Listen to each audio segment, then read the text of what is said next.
இப்ப எல்லாருக்கும் வணக்கம். அண்ணன் வந்து கிட்டத்தட்ட 20 வருஷமா வந்து டிஎம்கே ஆட்சி கட்சியில வந்து இப்ப இருக்காரு. அவர் உறுப்பினரா இருக்காரு. அவரோட பெரிய மன உளைச்சலுக்கு உண்டாயிருக்காரு. இப்போ 2 மாசமா முரட்டு மன உளைச்சல் உண்டாயிருக்காரு. என்ன மன உளைச்சல்னா, கிட்டத்தட்ட அவர் சொல்றாரு, என் வாழ்க்கை வரலாறுலயே என் வீட்டுக்கு 100 ரூபாயில இருந்து 155 ரூபாய் வரைக்கும் தான் கரண்ட் பில்லு கட்டியிருக்கேன். 85 ரூபாயில இருந்து 65 ரூபாய் வரைக்கும் தான் கரண்ட் பில்லு கட்டியிருக்கேன். ஆனா பாருங்க, 155 ரூபாய் தான் நான் கடைசியா கட்டினது கரண்ட் பில்லு. இப்ப ஒரு 2 மாசமா பாருங்க, இந்த கரண்ட் பில்லு கூட போட்டதுல இருந்து என் வீட்டுக்கு 155 ரூபாய் கட்டுற இடத்துல 300 ரூபாய் வரலாம், இல்ல ஒரு 500 ரூபாயாவது வரலாம்.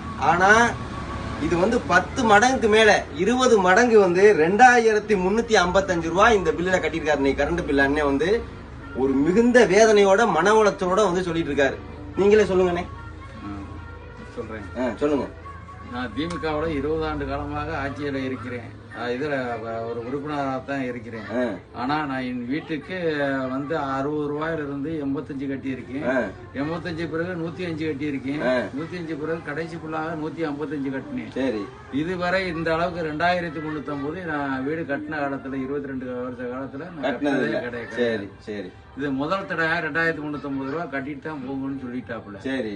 அதோட 2350 நான் கட்டிட்டு வந்துட்டேன். நீங்க இப்ப இந்த அரசை பத்தி என்ன நினைக்கிறீங்க? அரசை பத்தி எனக்கு தனியார்கிட்ட விட்டுருக்கோம்னு சொல்றாங்க. கேட்டா அரசு ஏத்துக்கல. தனியாரெல்லாம் விடல, நம்மள்ட்ட தான் இருக்கு. அதனால என்ன அரசு பெற முடிவு எடுக்குமோ அதை எடுக்கட்டும். இப்ப நீங்க வந்து கட்டுறவுக்கு தகுதி இருக்கு, காசு இருக்கு, கட்டிட்டிய. இத கட்ட தகுதி இல்லாதவங்க பரம ஏழையா இருக்கிறவங்க எப்படி கரண்ட் பில் கட்டுவாங்க சொல்லுங்க? அது கட்ட முடியாதுல்ல. எப்படி கட்ட? அப்ப நீங்களே இவ்வளவு மன உளைச்சலுக்கு ஆளாகும் போது ஒரு பாமர மக்கள் வந்து மன உளைச்சலுக்கு ஆளாக மாட்டாங்க. மக்களே தெரிஞ்சுக்கங்க, எப்படி இந்த விடிகிற அரசு எப்படி ஆட்சி நடத்திட்டு இருக்கு, மக்களை எப்படி வந்து மன உளைச்சலுக்கு உண்டாக்கிட்டு இருக்குன்னு பாத்துக்கங்க. நன்றி.